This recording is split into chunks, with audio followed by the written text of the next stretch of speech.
আমি আমার লেখা ছোট গল্প মৃত ঘাসের কাব্য পর্ব এক পড়ছি, আশা রাখছি ভালো লাগবে। আলাউদ্দিন ব্যাংক থেকে 2 লক্ষ টাকা তুলেছে। ছোট বোনের বিয়েতে খরচ করতে হবে। সবাই ভাগে ভাগে টাকা দিবে। বড় ভাই হিসেবে ওনার ভাগে পড়েছে 2 লক্ষ টাকা, অর্থাৎ এই টাকা বাবার হাতে তুলে দিতে হবে। সরকারি চাকরি করে কয় টাকা আর পায়? ছোট চাকরি করেও কিছু কিছু করে জমাতো প্রতি মাসে।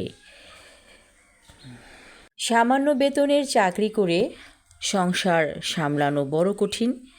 তিনি ব্যাংক থেকে বের হয়ে দেখলেন সাইকেলের চাকাতে গু মাখানো।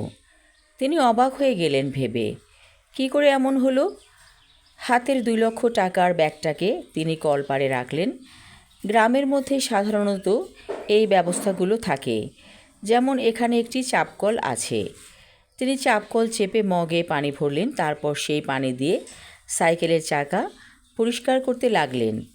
চাকা পরিষ্কার করার পরে হঠাৎ মনে হলো টাকার ব্যাগের কথা। আরে ব্যাগ কই? এতগুলো টাকা! ওনার মতো গরিব কেরানির কাছে 2 লক্ষ টাকা বিশাল অঙ্কের টাকা। হঠাৎ করে তিনি মাথা ঘুরে পড়ে গেলেন।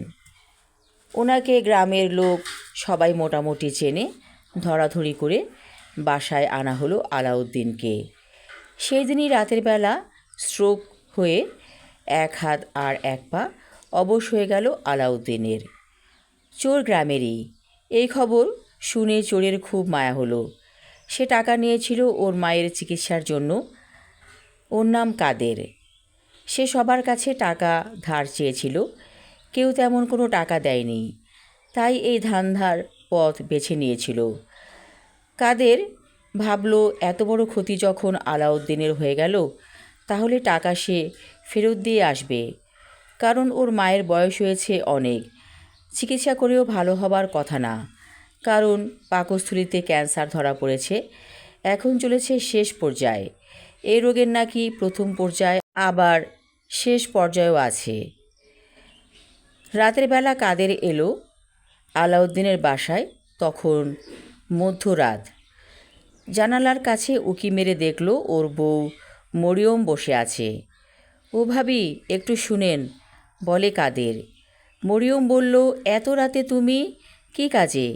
ভাবি, একটা কথা আছে আমার আলাউদ্দিন ভাইয়ের সাথে। ও তো কথা বলতে পারবে না, মুখ বাঁকা হয়ে গেছে, তাইলে আপনারে বলি। কাদের সব কথা খুলে বলল মরিয়মকে।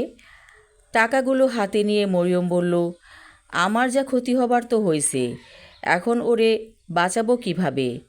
কাদের বলল, ভাবি, আমি ঝাড়ফুঁক জানি, ওনারে আমি ভালো করে দিতে পারবো মনে হয়।